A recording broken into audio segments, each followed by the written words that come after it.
அனைவருக்கும் அன்பு வணக்கம் மக்களே. உங்களின் பொன்னான நேரத்தை இந்த வீடியோவை பார்ப்பதற்காக ஒதுக்கியதற்கு நன்றி. வாங்க இன்றைய வீடியோவை பார்க்கலாம். நாம் இப்போ தினமும் பயன்படுத்திக்கிட்டு இருக்கிற பெட்ரோல் டீசலின் விலை பார்த்திங்கன்னா லிட்டருக்கு 90 ரூபாயில் இருந்து 110 ரூபாய்க்குள்ளே இருக்குது. இந்த விலையானது கூடிய விரைவில் 200 ரூபாயை தொடும் அப்படிங்கிற மாதிரி ஒரு அதிர்ச்சியான செய்தி இப்போ வெளியாயிருக்கு. அதற்கு என்ன காரணம் பார்த்திங்கன்னா, இந்தியா மீது அமெரிக்கா விதித்த பொருளாதார தடை தான் காரணமாக இருக்கும். இதை பற்றி முழுமையாக தெரிந்து கொள்ள நம்ம சேனலை சப்ஸ்கிரைப் செய்துவிட்டு இந்த வீடியோவை முழுமையாக பாருங்கள். நாம் இப்போதைக்கு ரஷ்யாவிட்டிருந்து தான் கச்சா எண்ணெயை பெருமளவில் இறக்குமதி பண்ணிக்கிட்டு இருக்கோம். இந்த இறக்குமதி நிறுத்தணும்னு சொல்லி அமெரிக்கா இந்தியா மேலே பல பொருளாதார தடைகளை விதிச்சிருக்காங்க. அதாவது அமெரிக்கா என்ன சொல்லியிருக்காங்கன்னா, இந்தியாவில் இருந்து அமெரிக்காவுக்கு ஏற்றுமதி செய்யக்கூடிய பொருள்களுக்கு 25% வரின்னு சொல்லியிருக்காங்க.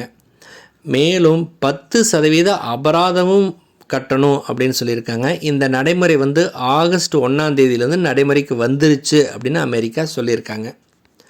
அமெரிக்காவோட இந்த கடுமையான நடவடிக்கை உறுதியாக இந்திய பொருளாதாரத்தை பாதிக்க வாய்ப்பு இருக்குது.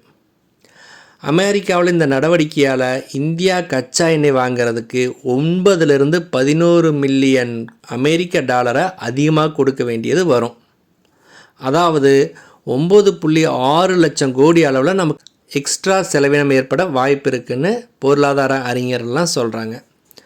உலகத்திலேயே பார்த்திங்கன்னா அதிகமாக கச்சா எண்ணெயை பயன்படுத்துகிற நாடும் இந்தியா தான். அதிகமாக கச்சா எண்ணெயை இறக்குமதி செய்கிற நாடும் இந்தியா தான். அதாவது 2022க்கு முன்னாடி வரைக்கும் நம்ம வேறு நாட்டுக்கிட்ட இருந்து தான் கச்சா எண்ணெயை இறக்குமதி பண்ணிக்கிட்டு இருந்தோம். ரஷ்யாவிட்டிருந்து வெறும் 0.2% அளவுக்கு தான் 2022 வருஷத்துக்கு முன்னாடி வரைக்கும் நம்ம இறக்குமதி பண்ணிகிட்டு இருந்தோம். ஆனால் 2022 பிப்ரவரியில் பார்த்திங்கன்னா ரஷ்யா உக்ரைன் போர் வந்ததுனால இந்தியாவுக்கு அவங்க கம்மியான விலைக்கு கச்சா எண்ணெய் தர்றேன்னு சொன்னாங்க. அதனால் 2022 பிப்ரவரிக்கு அப்புறம் இந்தியா அதிகமாக ரஷ்யாவிட்டிருந்தா கச்சா எண்ணெயை இறக்குமதி பண்ணிகிட்ருக்காங்க. இப்போது நம்ம இறக்குமதி பண்ணுற கச்சா எண்ணெயில் 35லேருந்து 40% பார்த்திங்கன்னா ரஷ்யாவிட்டிருந்து தான் வாங்கிட்டுருக்குறோம். ரஷ்யாவிட்டிருந்து நம்ம கம்மியான விலையில் கச்சா எண்ணெய் வாங்கிட்டு இருக்கிறனால நமக்கு நிறைய லாபம் இருக்குது. நம்ம நாட்டு மக்களுக்கு கம்மியான விலையில் பெட்ரோல் டீசலை கொடுக்க முடியுது.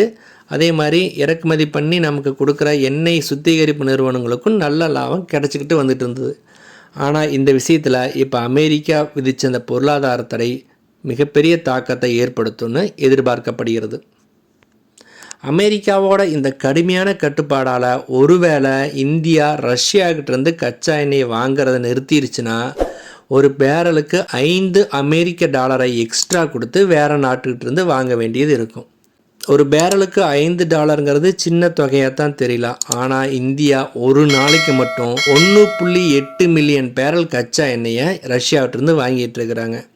இதே அளவு ஒரு வருஷத்துக்கு நம்ம கணக்கு போட்டு பார்த்தோம்னா 9லிருந்து 11 மில்லியன் அமெரிக்க டாலர் அளவுக்கு நமக்கு எக்ஸ்ட்ரா செலவு வர்றதுக்கு வாய்ப்பு இருக்குது.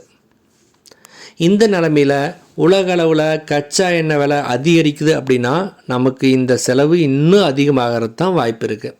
ரஷ்யாவிட்டிருந்து இந்தியாவில் நயாரா எனர்ஜி, ரிலையன்ஸ் இண்டஸ்ட்ரீஸ் போன்ற நிறுவனங்கள் தான் கச்சா எண்ணெயை இறக்குமதி பண்ணி அதை சுத்திகரித்து மக்களுக்கு கொடுத்துக்கிட்டு இருக்காங்க. இந்த ரஷ்யாவிட்டிருந்து நயாரா எனர்ஜி கச்சா எண்ணெய் வாங்குறது பல ஐரோப்பிய நாடுகளுக்கு ஏற்கனவே பிடிக்கல. ஏற்கனவே ஐரோப்பிய நாடுகள் இந்த நயாரா எனர்ஜி மேலே பல பொருளாதார தடைகளை விதிச்சிருக்கிறாங்க. இப்போது அமெரிக்காவும் இப்படி சொல்கிறதுனால ஒருவேளை நயாரா எனர்ஜி நமக்கு எதுக்கு பிரச்சனைன்னு சொல்லி அவங்க இறக்குமதி பண்ணுறதை நிறுத்திட்டாங்க அப்படின்னா நமக்கு சிக்கல் அதிகம்தான். இதனால் இந்தியா ரஷ்யாவுக்கு பதிலாக வேறு நாடுகிட்ட இருந்து தான் அந்த கச்சா எண்ணெய் இறக்குமதி பண்ண வேண்டியது இருக்கும். அந்த நாடுகள்லாம் பார்த்திங்கன்னா மத்திய கிழக்கு நாடுகளாக இருக்கலாம், இல்லைனா மேற்கு அமெரிக்க நாடுகளாக இருக்கலாம், இல்லைனா அமெரிக்காக்கிட்டே இருந்து கூட கச்சா எண்ணெய் வாங்க வேண்டிய நிலைமை வரலாம். இவை கண்டிப்பாக ரஷ்யா கொடுக்குற விலையில் நமக்கு தரமாட்டாங்க.